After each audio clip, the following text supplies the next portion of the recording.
Hello everybody and welcome to CS202 Online, the video 2, considering we count video 0 for the syllabus day. Here we go again indeed. Alright. So today we are going to talk about function overloading and then start talking about classes and object-oriented programming and a little bit about UML diagrams, and that should give us enough to talk about for this week, actually, probably not even just today. So that is the plan. So let me go ahead and start out by, we'll do by paper first. So let's go ahead and talk about functions, okay? Or I'm trying to think if it would be easier to do this. Yeah, I think it would be easier to do it on paper. But then we gotta code it, so maybe we should just go straight and do it in code. Yeah, that might be better. Okay, let's jump into code first.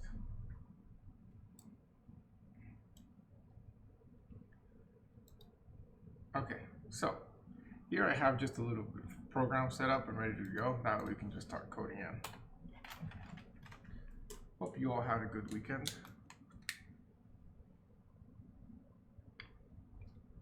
So, okay.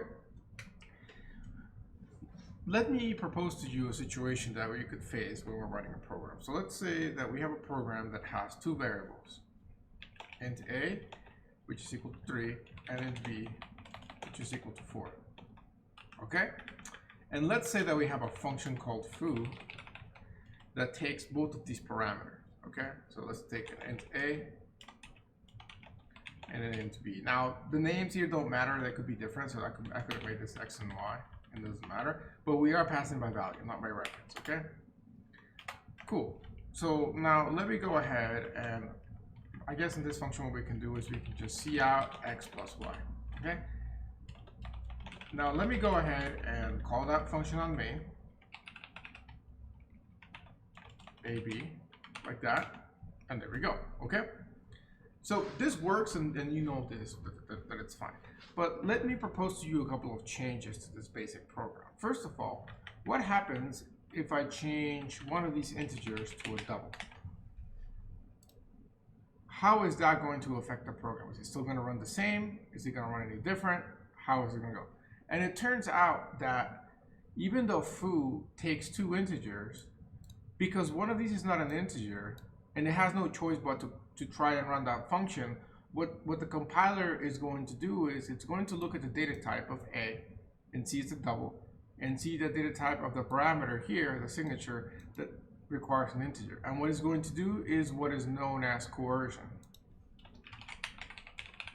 Coercion means that it's going to convert the data type of a variable into a different data type. In this case, it's going to take the double and it's going to coerce it into an integer, okay? Alternatively, we could do this explicitly because coercion is implicit. But if we want to do it explicitly, what we could do is we could do a cast. We could cast the a into an integer by hand, like that. And this is known as casting. So whereas coercion is implicit, casting is explicit, okay? And hopefully this is a little bit of review from 135. But essentially, in this case, the casting is not required because when it sees that there's an integer here and it sees that there's a double here, it's just like, well, I guess I gotta convert this to an integer to get this function to work because the parameters have to match exactly. And in that case, that coercion happens. Which one's better? Technically, neither one is better. However, casting has the advantage that because it's explicit, it's easier to follow along. So if I'm looking at somebody else's code and I see here a cast, then I know that there's a change in the data type. Like I know because I see a cast. Whereas if I just saw A and B in here, I could be misled into thinking that A is actually being passed in as a double and that the function can handle doubles, which means it could handle accuracy. So like I might think that it's a 3.4, I might be expecting to get back from this function a 7.4. But instead I'm getting a 7. And so it may not be so obvious if it's coercion because I don't see that change happen unless I look at the function and I'm like, oh, okay, it's an integer, so it's going to become an integer. But if I don't see this because this is some library or a different file, then I do run into that situation. So that's why I think sometimes casting is better by being explicit and not avoiding any potential confusion or misinformation. Okay? Okay. Oh, yeah, it is. I can bring it closer. Yes, thank you. Hello. Hello. There we go. Okay. So, all right. Yes, I forgot to bring it down. So, okay. So, that is the basic idea behind casting and coercion. Now, that's not really what we're talking about. We're talking about function overloading. So let's actually get to that idea. So suppose that we go back and we say, okay, we want to have a foo that can not just coerce an integer into a double, but actually handle a double. Okay? Does it work with pass by reference? Yes, it will. It will work by pass by reference. Although, things will get kind of nasty if you do. Because then what is the data type going to be? Ooh, I'm not sure then in that case. Here, let's try it.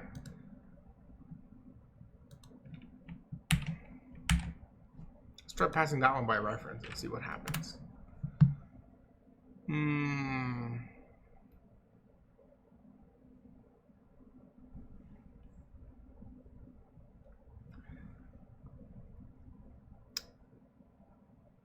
No, it will not work, it seems. Let's try it, just to make sure that I didn't get anything messed up. Yeah, okay. So no, I'm glad I corrected myself there. It will not work with pass by reference because what ends up happening is when you're passing by reference, you're not making a copy, right? So you're kind of casting the pointer per se, which this does not let you do. Because when you do the coercion, the coerced value, you can think of that as a copy of the original value, because like a double is still a double. It just makes it into an integer to pass it to the function, right? So it makes a brand new variable of integer type that contains this value converted into an integer, which is a 3. And so because this is passing by reference, it can't do that. It has to refer to the double, but it's a double, not an integer. So it's complaining. So yes, it does not work by reference. It works by value. Okay, so that's a really good question. Good point to bring up. Okay, so let us, assume that we would like to make this work with doubles with a function specifically made for doubles, but still called foo. So basically, take the same function, but change this into a double. And let's say that we do want to pass it by reference, right? This time around, or maybe just the bottom one. Furthermore, because we're passing by reference, maybe we don't want to modify it. So you can use the word const in front of your parameters, and that makes it so that they're read-only. Even if you pass by reference, they're still read-only. So it's just a nice little thing whenever you don't want to accidentally change a parameter value that is being passed by reference. So typically, passing by reference gives you the advantage of memory savings at the cost of you could potentially screw up the only copy of the thing. Whereas by putting const, you prevent that. So you get all the benefits of pass by reference without any of the cons. So, okay. So here's the thing. You might be asking yourself, why do we want to have two functions called foo that do this? Well, maybe if we rename this into something more meaningful like add, then you might see as to the why we would want to have something like this. So in this case, we have a function called add that actually adds two numbers together. And we would like that function to be able to work not just with one data type, but with multiples. Now, one way we could do this is we could say add int. So we could call this function like add int. And then this one we could call it like add double and int or something. But that kind of sucks having to have all these different function names. I would like to just have a function called add that just handles any possibility that I send to it.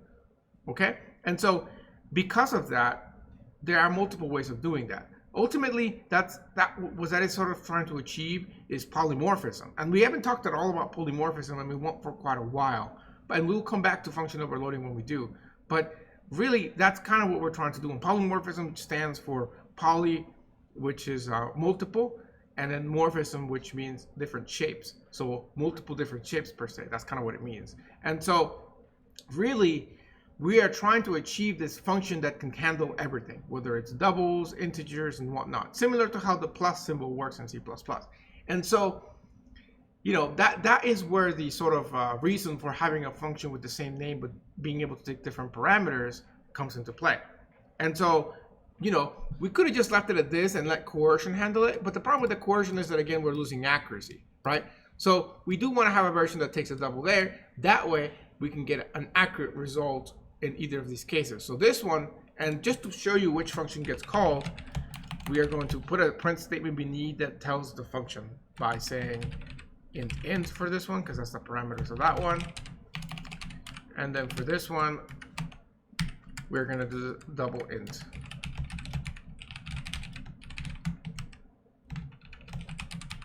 And then let's do one more function that takes two doubles, because why not?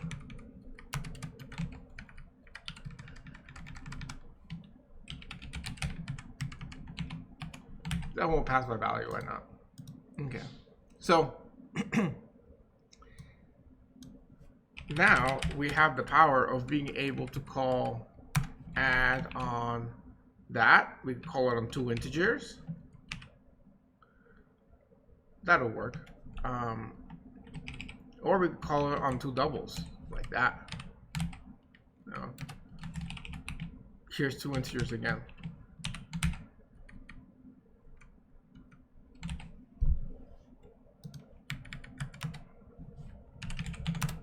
So when we run this, we can see that the first one is calling actually the second function double int. Then the second and third function calls here are both calling the int, which is the top one. And finally, the fourth one is calling the double. Okay? And they're all called add. So why again is this good? Because if I'm writing a library that is supposed to be really cool because it adds anything you throw at it, you know, it's convenient. And so I, as a user of your library, want to just be able to call add on two things and, you know, have magic happen that makes them add together. But I don't need to know how that works. It's just there's that sort of concept that I don't think I have talked about. I talked about it over the summer, but I'm talking about now. That when you're writing code, you know, this is what function overloading is, because we are overloading the parameters that a function can have. That's what we're basically doing here. And so really, you know, there's this concept in programming that when you're writing code, you don't need to know how that code actually works. And by that, I'm saying how it's implemented. If I have a function called add, and I read a documentation that says it will add two things together mathematically, that's all I need to know. I don't need to know internally how that actually happens. I don't need to know how it connects and talks to the processor. I don't need to know how the logic gates actually do the addition in binary and then convert it back to an integer. Back to a base 10 number. I don't need to know that. I don't need to know anything. The only thing I need to know as a programmer is that if I call this add function, I am going to get back the result of the addition. And that concept is very powerful, because no matter how good of a coder you are, you can't know everything. You can't know how all these things are implemented. And furthermore, you don't need to, and you don't even want to know. At the end of the day, when you're a high-level programmer, which is what we're doing, and it's called high-level programmer because it's a high-level language, C++, you want to write the least amount of code possible to do the most amount of work. And the more code that you can write per minute, the faster of a coder you are, which is probably the better that you look at your job, or simply the faster you get your job done. And so there's that level of abstraction that you don't see behind the scenes, how one single line of code, like see out, this line of code right here is probably thousands of lines of code to get that line to actually print out the word int into the terminal. There's thousands of lines of codes there. Where are those lines of codes found? In lots of libraries. There's IOStream library, but to actually get that printed out in the screen is a lot. We could kind of see it very quickly if I run this on GDB and set up a breakpoint.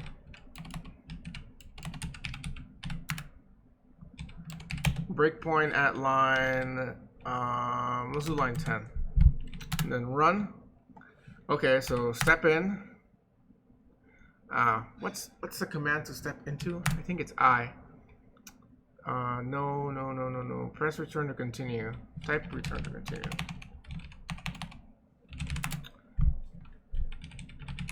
Alright, I can't spell.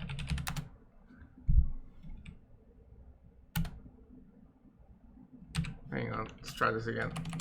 Break at line 10. Run. Start from the beginning. Okay, so what is the command in GDB to step into instead of step over? Hold on. GDB step into.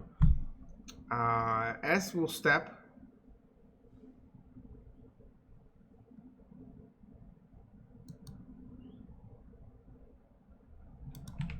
Into.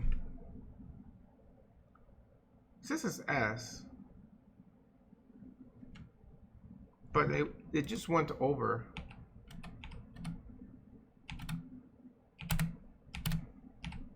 So it's not S. I think it's F. Nope, it's just F just repeats the line. I'm not sure. Maybe G? No. That sucks. I can't really show you. But, you know, what I could do is I could probably make a, that means when I edit the function, I need to consider all data types and list all of these functions.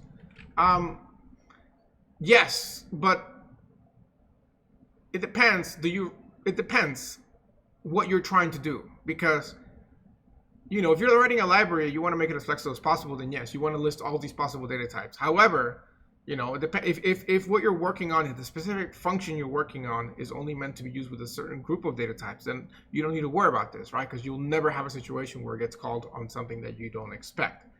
So there's that caveat there.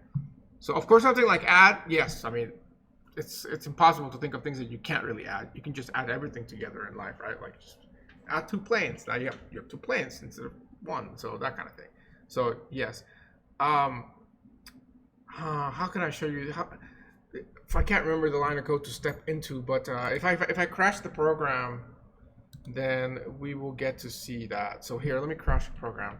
Let me just. I know what I can do.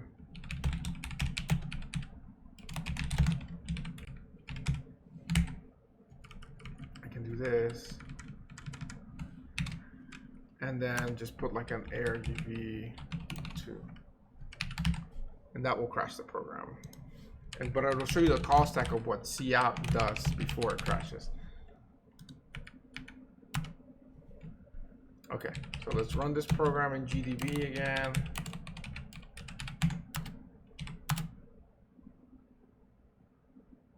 Didn't crash.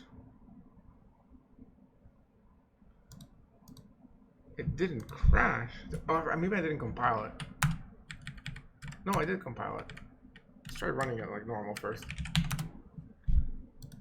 ARGB. I'm accessing ARGB, and I guess I'm just accessing. Here, let me try modifying.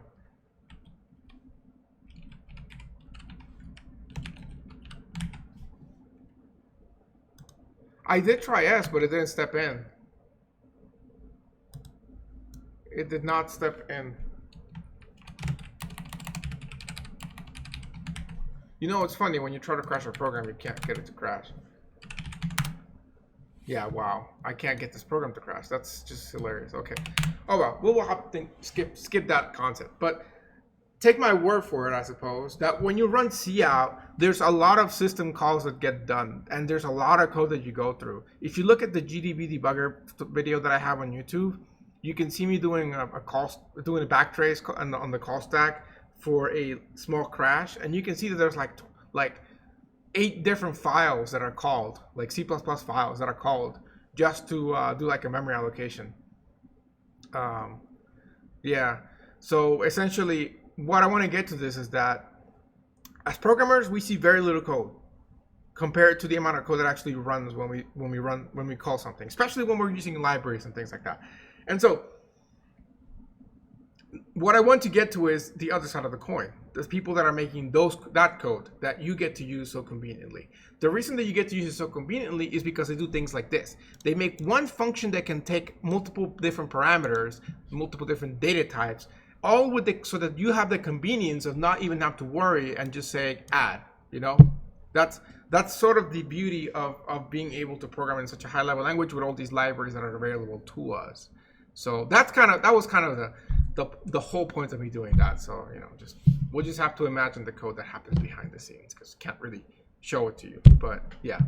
Okay. If I had another debugger installed, we'd see it. If you got Visual Studio, you can step in and see all of the functions that get called just to send the system signal to actually print out something to the screen. And that's just for printing, but for other things, it's just tons and tons of code.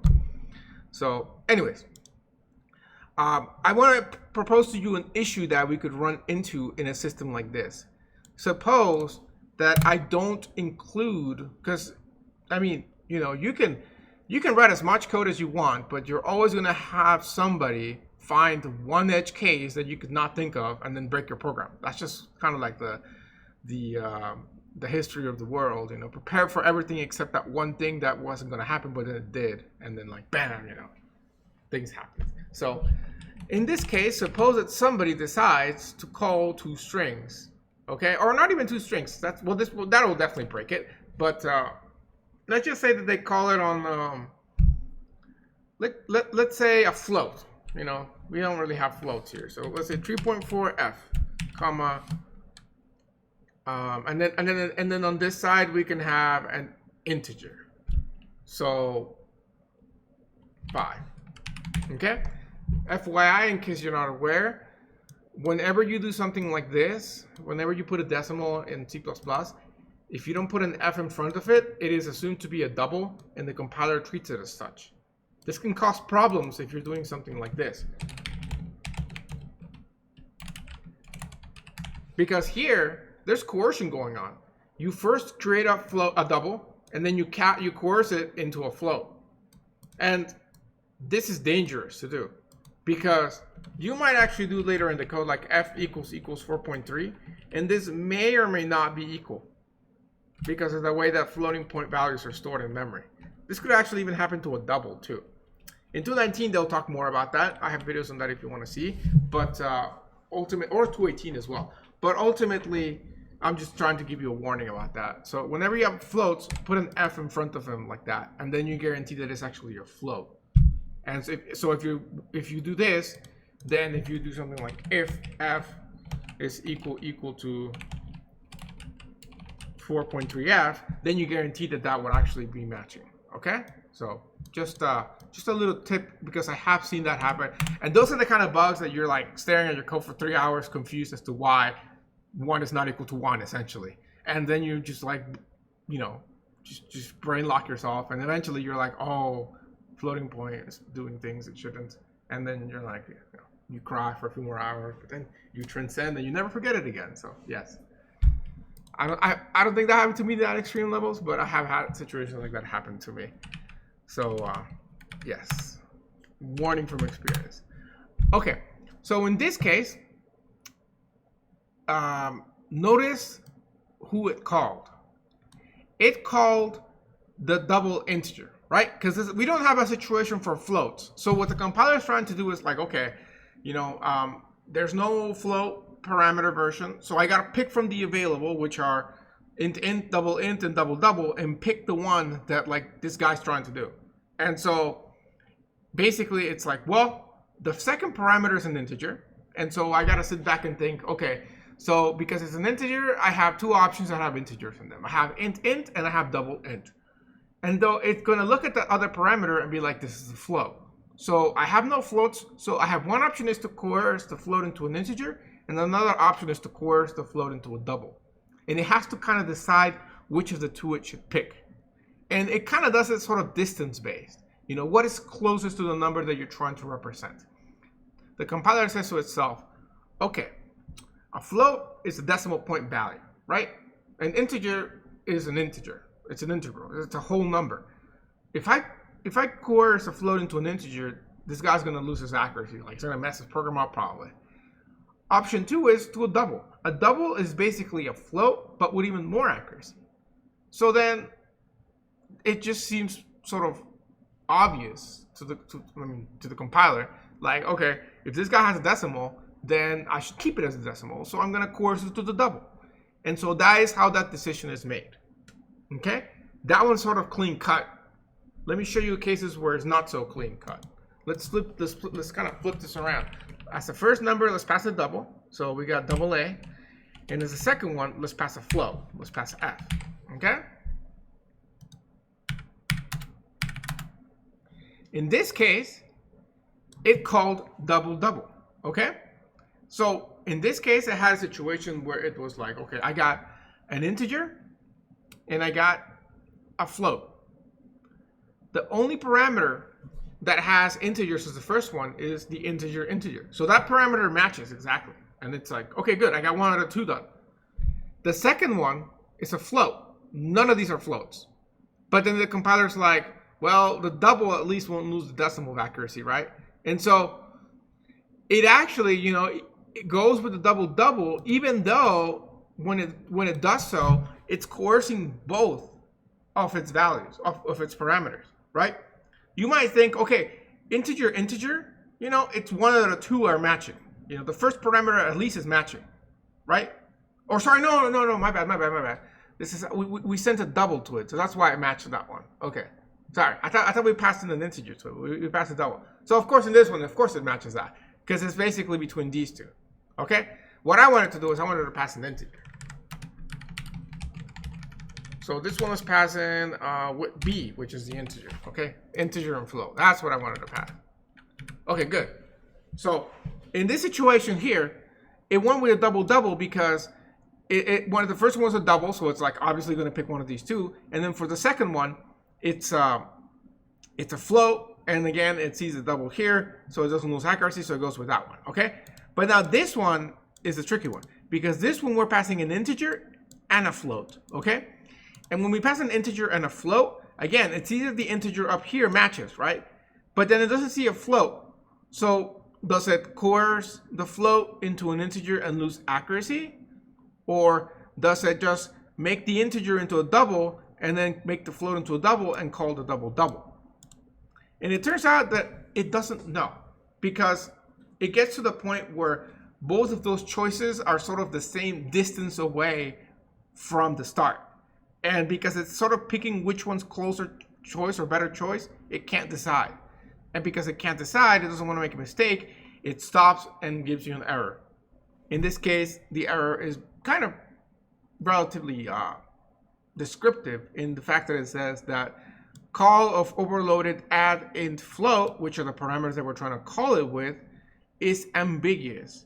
And it tells you the different candidates that are available to you so that you can then be like, okay, these are the options I have, and this is the one that I can't decide. And so now the solution to this is I can by hand cast any of these parameters to my available options to fix it. So that would be one way of doing it. So I can go ahead and say something like int, you know, and coerce that into an, oh sorry, that's already an integer. I mean a double, and make it like the case that I had above, like that. Or I can go ahead and coerce the other, cast the other one. And by the way, notice that I used this system here versus the static cast.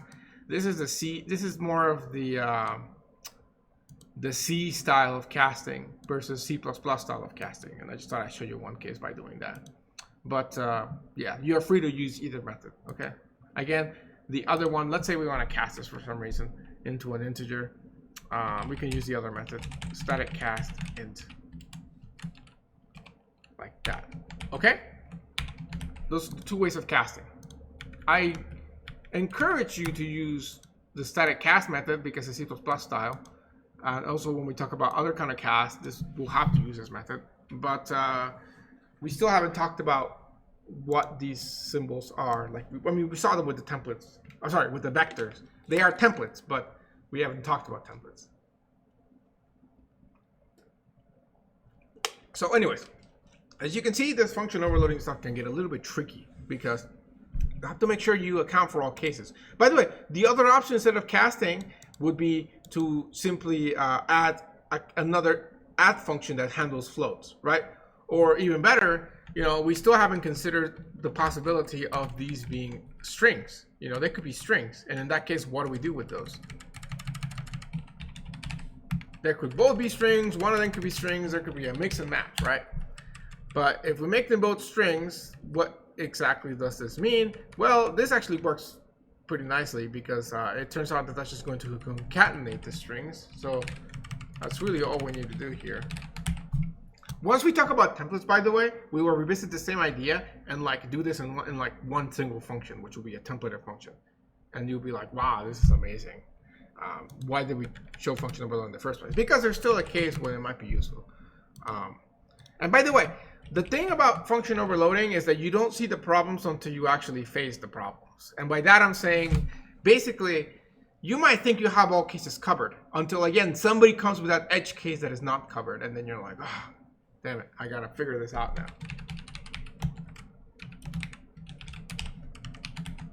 No, this should, I think this should say hello world together.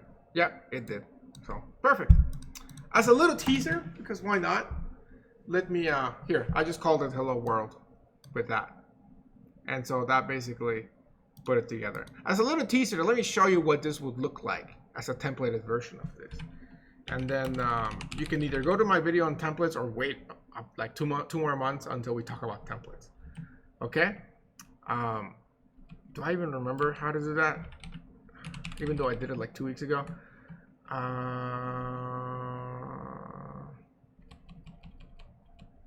Shoot, I forgot how to do a template. I think it's like this. There we go.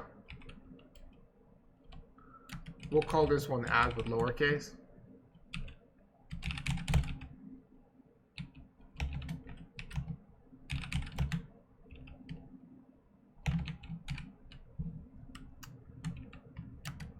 This will work as long as these are here. I know what we do to make it even more flexible, like that.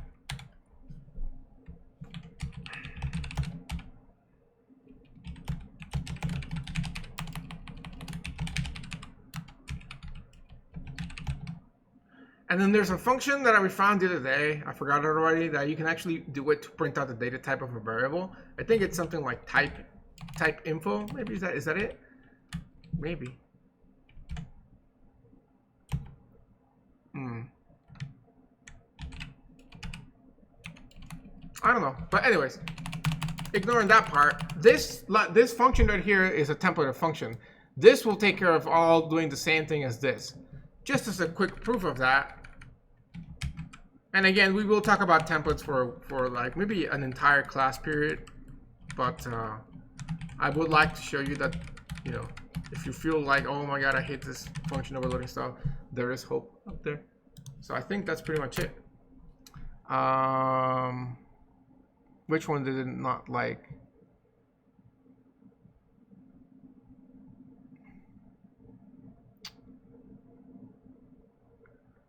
(26). One of these it did not like. I am not sure which one it is. Oh, nice. Although I'm probably gonna reject it because I want to make the. I mean, I'll give you yours, but I'm gonna make it higher points so that I don't have to claim it every day. Because like otherwise, I'm gonna get like I'm gonna have to do like 50 people extra credit every week, and it's tiresome. Which one did it not work with? It did not work with the cars. It didn't work with the 2 cars. What? We don't even have cars. One of these is try to convert to a car. I don't know which one. That is weird. I think it might be the string one that's complaining about.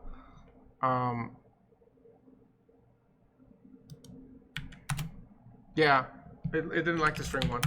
But hey, as you can see, it worked for all the other ones except the string one. I'm not 100% sure as to the why.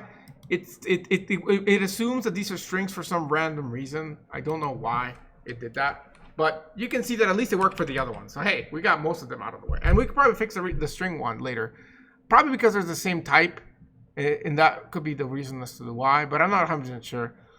No, that shouldn't matter. So I don't know why it didn't work with the string one. It's thinking it's a car for some reason. A character. Oh no, it's a car array. Oh, maybe that could be why.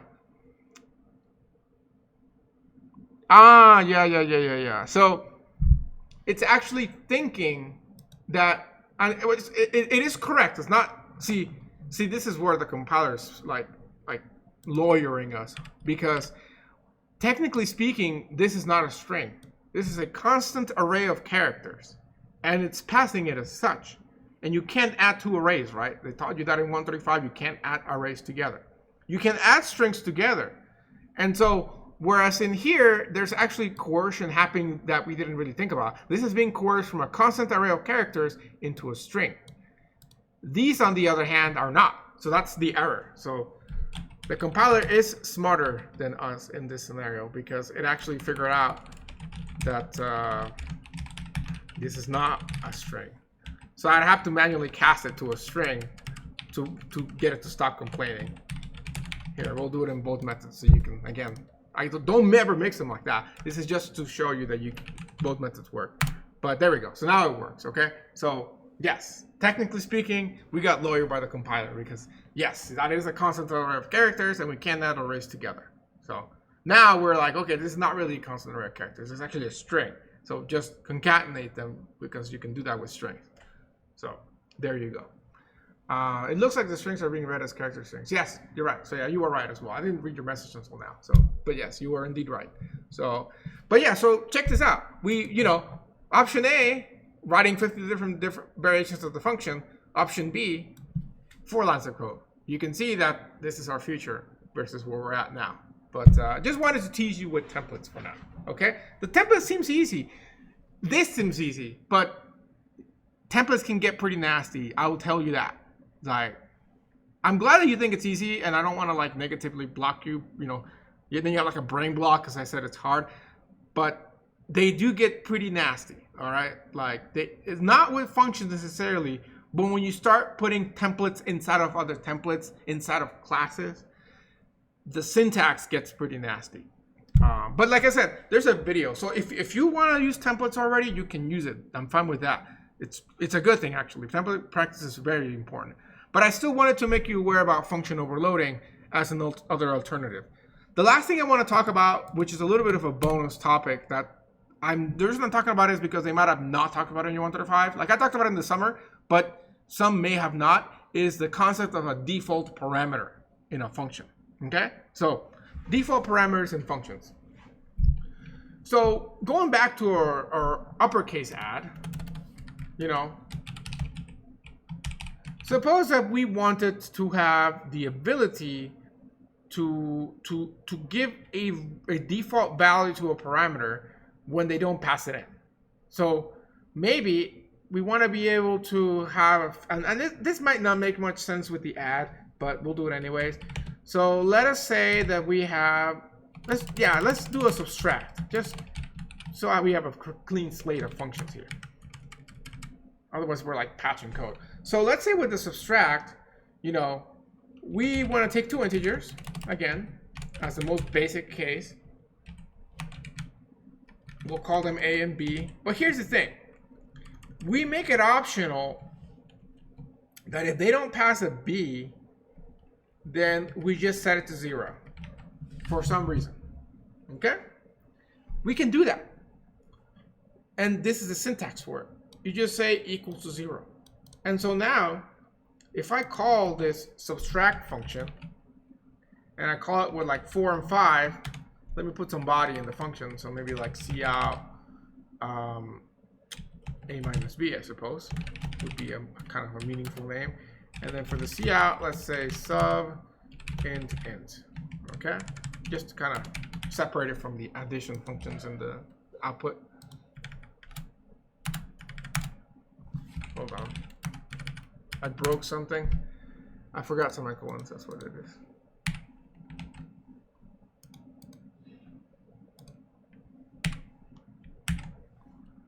Thank you. One more. 942. Oh, I thought I put that one. See, I was probably clicking on the OBS instead of the actual terminal. Okay. So if we scroll up here, we can see the subtraction is -1. This was it that 4 minus 5 -1. Yeah. Okay. So we can do that just like before. So the default parameters can be there, and if they're not used, they're just there. When they can be used, if I said something like sub 4, this will compile and run, and it'll just give me 4 probably. Right there. What's this -1 here? Oh, I forgot an end line. That's what it is.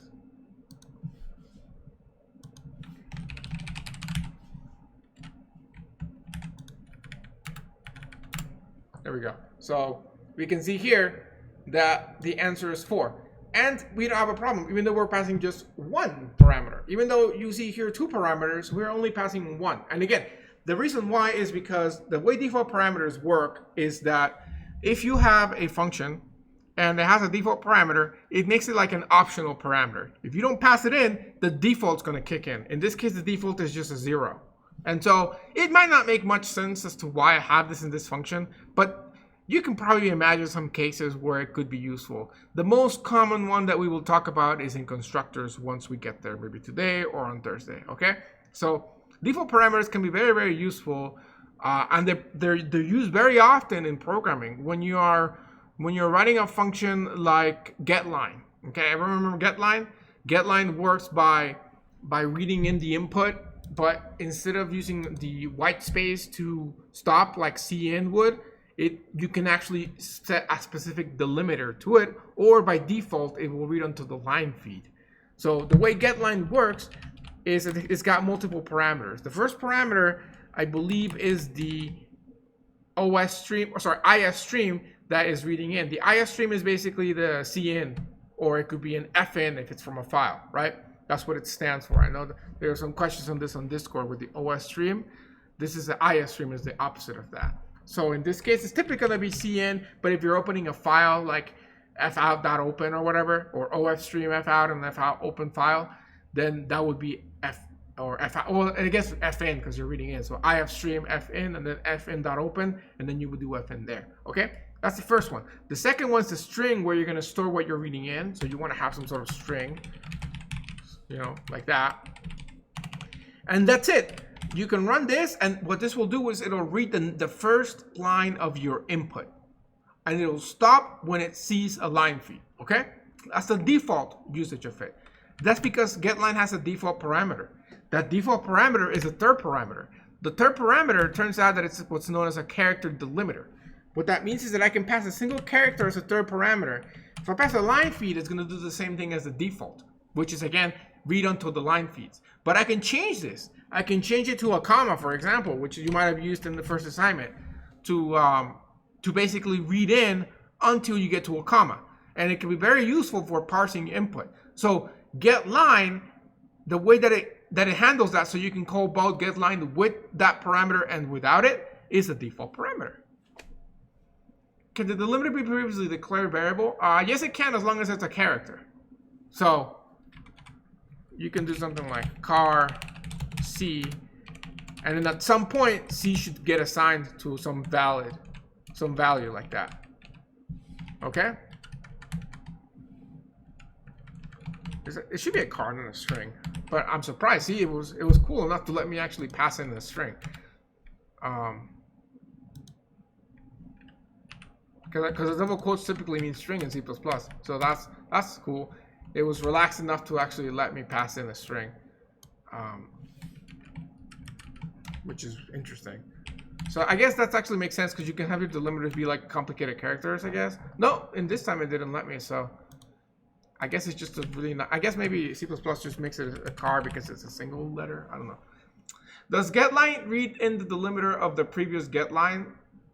I believe that no. Every time you call getLine, you gotta pass in the correct delimiter, otherwise it will go back to the default of the line feed.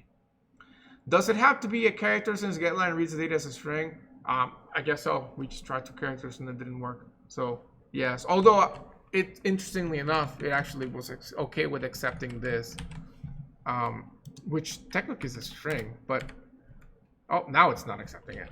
So before it was, and now it's not. Interesting. Okay, maybe I didn't compile it last time. So then you do have to do it like this. So there you go. Okay, it compiled. Obviously now, I guess I could try it. It's not gonna read in the line feed because it's eating it. I have to do it. I would have to do it from a. Oh, never mind. I have a comma, so I can actually put a comma. And so I don't see out it, but it stopped there. So yeah. Okay. So, anyways, the whole point is not. I mean, hopefully you guys don't get line, but the point is that the way getLine works could be because again, I'm not 100% sure. I'd have to look at the documentation, but more than likely, it is probably using a default parameter because again, you can call getLine without this parameter, and there's a lot of functions that you can do. This is 202. 302 is at 4 p.m. So yes, we have like 4 classes at the same time. So yes. Technically, you get points, I guess, if you're just idling here for the class, but it's at 4. Yes. So, anyways, I wonder how many people were here that were thinking it was 302 and were like totally confused. Yes, it is at 4 p.m. to 5:15. Yes, it is. Here as the same channel. They also have 301s and other classes. Fun time. But okay. So going back to this, that is basically how default parameters work. Are there any questions or anything like that? Or are we following along?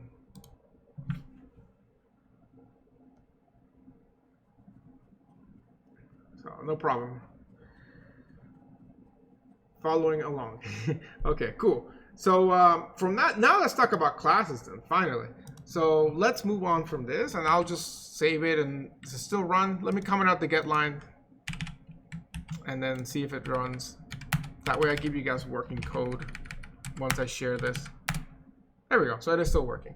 And by the way, I did post on Canvas under the announcements, I posted a thing saying that if you go to the Canvas page where it's, I can just pull it up.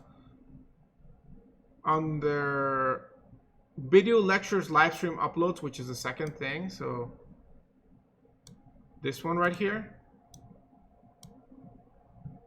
If you scroll down to the bottom, or actually not to the bottom, right here, this file here contains all of the examples that I go over in class, and I will just update this file myself. Like I found I got a really nice system set up to just update it, so I can probably do that either after every class or at least at the end of the week. And so just keep downloading that file. It will have the newest content in it, plus the old one. So I'll just keep adding to the file. It's just so much easier to do it that way. So, so yes. Okay. So that's because you guys wanted to get the notes. So I found that is the most efficient way. What I did is I set up Canvas on the virtual machine, so I can just open Canvas browser and upload the file directly there. That way I don't have to send it to my host machine and then upload it to Canvas, and it's more effort. Can the delimiter also be a space? Yes, it can. Although in that case, I would recommend just using regular CN, because that would actually no, because then you would want I can see why it could be useful, because like if you want to actually read in line feeds as well, you could read in the line feeds, but then also use the space as the delimiter. So yeah, I could see a reason for that. So yeah. Cool. Okay. So classes. So in 135, they talked about structs in that class. And so an example of a struct is something like this. And a struct can contain a lot of members, class members, they're called. They can contain variables, and it can also contain functions.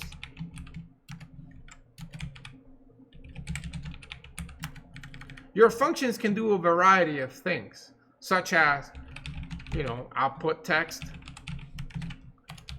They can also access class or struct variables. What that means is that a function can access any of the variables that are part of your struct. Okay? So I can go ahead and say cout x. So let's go ahead and make a struct of of the type A. So we can say AA, and voila, we have created a struct of A.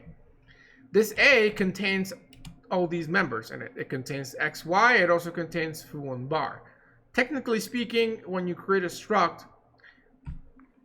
the functions are just references to the functions. There's only one copy of the function kept in memory. And what it does is it does what's known as compile time binding. It binds the function foo and bar to the struct A so that it knows that it has to run that function. This will come into play when we talk about virtuals later on the semester. So, okay. So if we want to access any of the member variables, we use the member access operator, which is a dot. So if we want to access X, we can do AX, and then we can maybe set this to 20. We can also access Y, set that to 10. We can also see out Y by doing this. This should, of course, print out 10. We can also call functions the same way. So we can say a.foo, and then, pass that in. Maybe we can pass in the parameter in foo to make it more interesting. And maybe make that a default parameter. How about that? So if we call this, and then, of course, add it to our output, otherwise, what's the point? Maybe like that. Or, yeah, I like that actually. This is good. This adds complexity. So let's go ahead and run that with that value, and then maybe run it with a value inside. Okay. Let me change the name so we don't compile the wrong file. Okay, so we run it and we get 10. That's coming up from the cout y. Then we get output 0, and then we get output 4. The first time we are not passing in a parameter, so the default kicks in with 0 and it prints out 0. The second time we do pass in a 4 as a parameter, so the default does not kick in, and we get output 4 printed out. Okay? A couple of interesting things are happening here. Question: do you think that this x here is going to affect this x here? Furthermore, suppose that I go ahead and say x++ in here. My output is going to change now to output 1 and 5, as you can see there. But my question to you is, do you think any of these x's are going to modify this x over here? The answer to that question is no. It will not modify them. Because scoping rules. Remember scoping rules from 135? Scoping rules say that every time you see these little curly brackets, that's a scope. And code in a certain scope cannot modify code on other scopes if they're more inside. It can modify code on the outer scopes, but what's going to happen is this. When it sees code like this, and for this maybe we can draw it, it might be better. When you have something like this in code,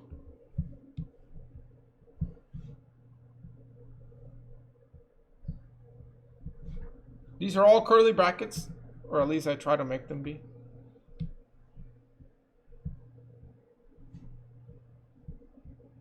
I tab them because I'm a good programmer or whatever. What about the cout and bar function? We will look at that one in a second. So in this case, there's different scopes happening here. This is one scope. This is another scope. This is another scope. And then this is another scope. And technically speaking, we'll change the color to this. This here and this here is another scope. So, if I go ahead and declare a variable here, this variable is accessible in the entire program. Okay? Furthermore, if I go ahead and declare a variable here, it's only accessible in that part of the program. However, if I would like to access y, I can, and I can even modify it. But here's the caveat. If I declare another y here, then this y is only accessible in this part of the program. It's accessible in here as well. But here's the thing. If in here I say y equals 5 in the innermost scope, what happens is the compiler starts looking from inside out. So it looks first in the local scope here, and it doesn't find the y. Then it looks in this outer scope here, and it finds this y, and it stops. And it's like, this is the y I gotta modify. So it never sees this y here. On the other hand, here, if I do this, it looks in this scope, doesn't find a y. It looks in this scope, doesn't find a y. It looks in the global scope and finds a y. And that is why it changes that y. So you are not allowed to have the same variable name in the same scope. So if I have a y here, I can't declare down here another y because it's in the same scope. However, within different scopes, I can use the same variable names. But that does have an effect that I lose access to the other variable inside of that scope. Okay? So that's a little bit of a rule. So that same rule extends to structs, and it's kind of what is happening here. A function parameter is its own sort of form of local variable inside of this function. So this x++ is modifying the function parameter. It never sees this one because it looks in this scope first before looking in the scope of the struct. So it never looks at this guy. It only looks at this one, and that's why it is increasing this one, and then it prints out that. So if I go ahead and call bar, after running both of these operations, I will see that bar still contains my original value of 20. As you can see there. It did not get modified by any of the stuff up here. Okay? So hopefully that makes sense. So let's go ahead and make another struct, or another object of that struct per se. So let's go ahead and make other A. Other A contains its own copy of the class member variables, meaning that it has its own instance of an x and y. If I go ahead and say other A x gets 15, and then I go ahead and say other A dot bar, it's going to print out 15. And if I go ahead and call once again A bar, that is still going to print out 10 or 20, whatever the value was, 20 I think. Yeah, 20. So each different instance of the struct contains its own copy of x and y. They don't share it. There is a way to make sure variables which are called static. We're not going to talk about those this week. Maybe next week. What we are trying to get to here is that even though the structs have the same sort of blueprint to them, which they have an x and a y, a foo and a bar, they don't share these things between them. They all have their own copy of x and y. Yes, technically speaking, foo and bar there's only one copy in memory and they have reference to that. But when that function gets called, it gets called with the right parameters and the right access to the right local variables. But it's not shared, okay? It is not shared. So it's a very important thing that hopefully you guys, it's a refresher from CS 135, okay?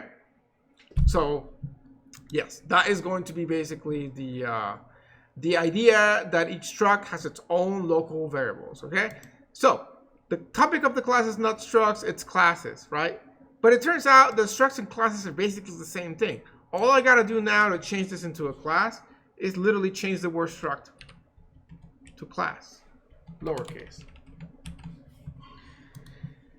Bam, you learn classes, just like that. Although technically speaking, the code is not gonna run like this anymore. I am gonna get a bunch of errors that are basically the same error repeatedly. It's going to say that these things are private. And before it didn't say this. So what is this private business? Well, it turns out that there is one difference between structs and classes. And the difference is that the default sort of setting of the class or the struct is different. All member variables of a struct are by default public. What that means is that you can access them from anywhere in the program that you have access to that variable. So if I have access to A here, it means I can access A anywhere in the scope, right? Remember scoping rules. If I have access to A, then I have access to all the variables inside of A, X and Y, if it's a struct. If it's a class, by default, it's private, which means I don't have access to them. I can change that. So before I talk to you more about why that's even a thing in C++, let me tell you how to fix it really fast. you can write this keyword known as public, and that will fix the problem by basically doing it into this, converting it back into what essentially a struct. Now this is basically the same thing as a struct, changing the word struct to class and adding the word public on before everything. This public keyword is known, I believe, as a modifier, a class modifier, I think. And basically what it does is it makes those class member functions or class member variables accessible outside of the class. What does it mean to do it outside of the class?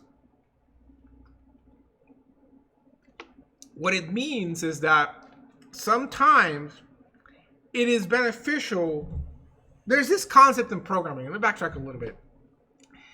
There's this concept in programming and in general in life that sometimes it's better for people not to mess with things that they shouldn't mess with. Okay?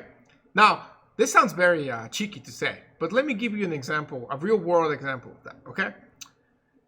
If we were in school, I could be telling you all like, hey, you guys probably drove here or were driven here, even if you took like a bus or something, right? Or maybe you took a bike, but assuming you didn't take a bike or walk, you probably drove to school. But again, we're all home, so that doesn't really apply. But let's just imagine that it did, okay? Let's just say that you all just drove somewhere, okay?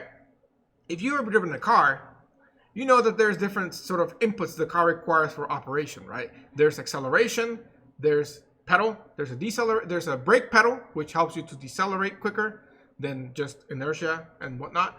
There's also a steering wheel that allows you to change the direction of the vehicle by modifying the direction of the wheels. And that's pretty much it. There's a handbrake, I guess. There's a gear change if you're doing stick, I guess, or if you're doing automatic, there's a shift between like drive and rear, you know, to go backwards. But that's pretty much it. That's all the control that you have in a car, right? You have no control over other things, but the car has a lot of other sort of control inputs that are not available to you. For example, some cars allow you to turn off ABS, which is the assisted brake system, I think is what it stands for. That and the whole point of that is that if you slam on the brakes because you're about to crash into someone, the car doesn't brake as efficiently if the tires are locked up because it loses friction with the pavement. So it tries to slow it down as much as possible without locking the wheels and losing control, right? So some cars have the ability to turn that off. They have a button. Some of them might not. As another example, there is collision avoidance systems nowadays that allow you to basically, you know, swerve in and out of the way automatically. But even going back to the ABS example, you may have a button in your car that allows you to turn ABS on and off. You may. I'm not 100% sure what the Department of Transportation's like legality is, right? Yes. And so here's the thing about that. While you might have the ability to turn ABS on and off, you have no way of tweaking it. Okay? Imagine if you could go into the car and tweak how ABS works. And by that I'm saying, imagine you could actually go in and like change how much of a lockup you want to feel before you like release the brakes for the person, which typically what happens, I mean, again, I'm not a coding cars here, and I don't know much about it. Just basically what I've seen on like the internet is when the wheel is when the car starts to feel that the wheel is locked up, that is when it releases brakes a little bit, and when it stops sensing that the wheel is locked up, when it sees it's rotating again, it sort of engages the brake again. And there's a slight delay detecting that, because what it's detecting is the wheel rotation. And the wheel stops rotating, it means that you're basically locked up, right?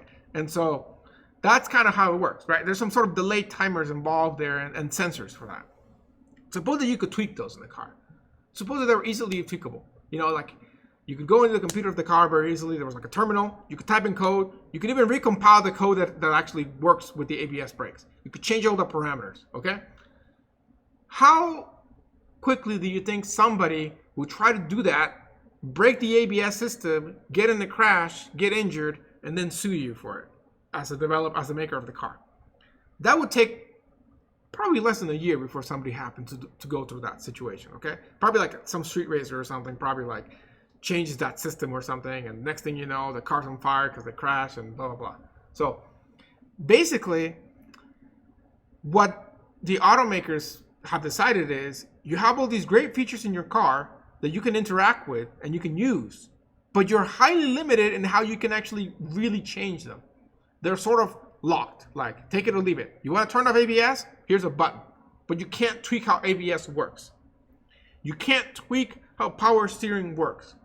You can't tweak, for example, your fuel oxygen mixture to inject into the engine. You can't tweak those things easily. The whole point of that is not to prevent a quote-unquote hacker, or I guess in this case a car mechanic, to going in there and actually modifying it. So people that do the street races and stuff, they modify their cars a lot, right? You can't stop those people. What you're really trying to stop is someone like me who has no idea how cars work from like accidentally going in their car and being like, oh, I read on the internet that if I like change the ABS settings, I get better gas mileage when I step on the brake. And next thing I know, I like mess up the system, and then the ABS system just does not work at all, right? So you got an emote, thanks.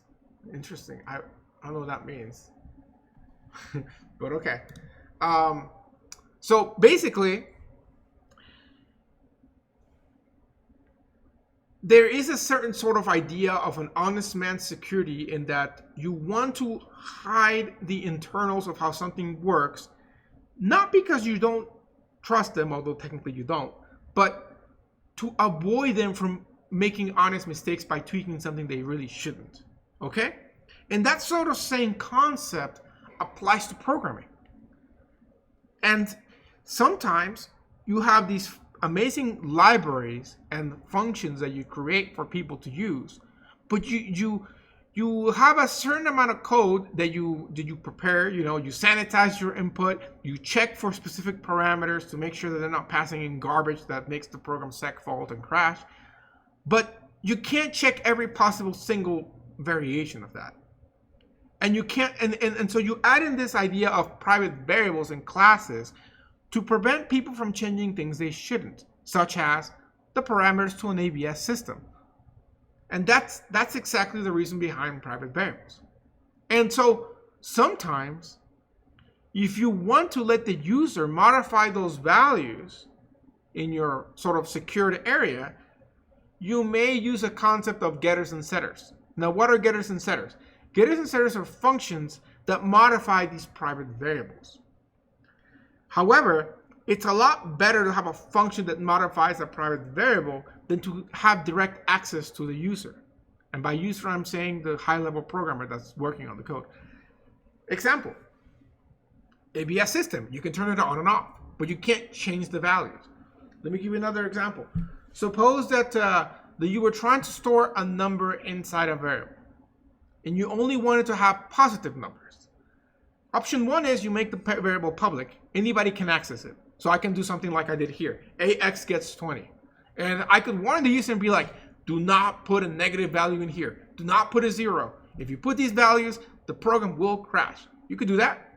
But then, how many of you have ever read documentation for using coding? Like, have you ever read a documentation on like C++?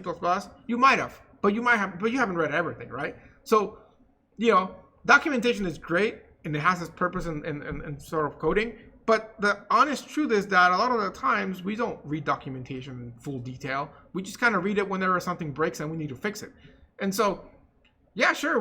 Hopefully if we put a negative number in, the program crashes, we go and read documentation and it's like, do not put a negative number. And we're like, oh, okay. That's one scenario.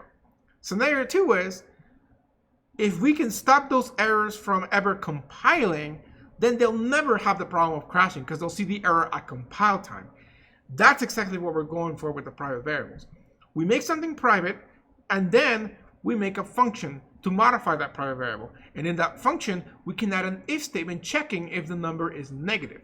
And if it is, we can be like, hold on a second, you put a negative number here, that's a no-go.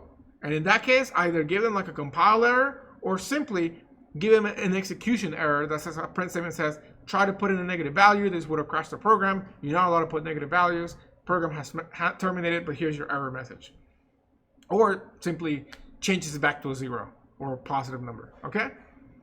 So, but yeah, basically what we're trying to prevent is people from doing bad things, but at the same time, it's not something that is secure in like the sense of security, like cybersecurity and whatnot. There's tons of ways of working around this. It's more of an honest man's thing in the sense of like trying to prevent people from doing mistakes. That's really what we're trying to do. We're not trying to prevent a hacker from accessing things that we're trying to limit from that. We're not doing that. That's not the purpose of this. The purpose of this is to prevent mistakes. Okay? And so that's kind of my spiel about why private variables are useful and why that concept even exists in programming, of the idea of hiding stuff. Okay? Let me give you an example that you have already seen even today. Let's go back over here to our function overloading. Remember this const thing that I did here? This const thing is completely unnecessary in this code. The only reason it's there is, like I said, so that we don't accidentally modify a value that we're passing by reference, right? Because if we modify it, you know, it might be a mistake. So if for some reason in this code I did like x++, which would modify the parameter, and I try to compile it, I get an error. An error saying increment of read-only reference, because this is a const, right? If I take this away, then I don't get the error.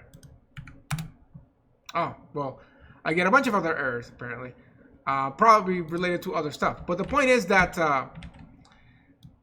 basically I can take away the const from the code and it gets rid of that protection. The whole idea of putting const in front of it is to protect myself from making a mistake, right? Alternatively, I could have a constant variable, like a constant int, pi equal to 3.14. Oh, well, I guess in that case, maybe make it a double, right? What's the purpose of making the const? The only purpose of making it const is so that I don't modify it by accident. But again, that's just to prevent me from making accidents. But, you know, if I'm extra careful, I can get away with this without a single problem, and it's just it's the same code, no problem there. But again, I do this to prevent honest mistakes. Same concept with private and public, okay? So what we will talk about next time is how private and public really work in practice, how we can still, because when we have something private, you can still access it inside of the class functions. You just can't access it outside. So if I add a private variable by putting private and I say int z, I no longer can do something like a.c gets 10. This is no go. Let me switch again to the class one. That is no go. See, it says it's private.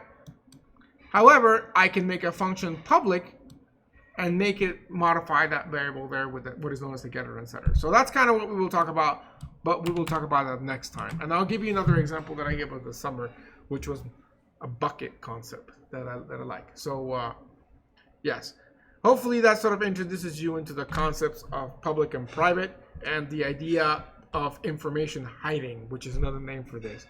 And again, the simple definition of that is that sometimes, you know, we're playing CIA here for a second. Sometimes it's best to keep some things a secret, per se. In this case, it's more of like, what you don't know can't hurt you kind of thing. You know, if you don't know how this works internally, it's better because then that way you don't break it. So, you know, I'm not trying to advocate anything here, but it's a good programming practice at least to use. Okay? So, yes. I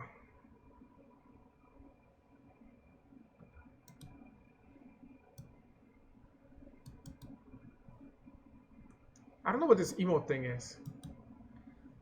How to hack Warzone. Warzone is already hacked by tons of people. So that's kind of a lost hope cause. So anyways, I will be uploading the next assignment later today. It will not be due for quite a while because we have to finish talking about classes. So probably will not be due next weekend. It'll probably be due like end of the week after the next, probably. We'll figure it out. Okay. So the next assignment is, I don't remember, but I don't know. I'll post it. It's not. Like I said, I didn't make it, so I don't remember at this point. So I think JP made it. I think he did. Yeah. I think Keyshore's making the second one. Or oh no. I think Keyshore made it. I can't remember. So we'll see. But until then, I'll see you guys on Wednesday. Or if you're watching on YouTube, then I'll see you guys on Thursday. This will be uploaded to YouTube by class time tomorrow. So probably tonight, but I'll do my best. All right, have a great day, guys. And if you're in 302, I'll see you back here at 4.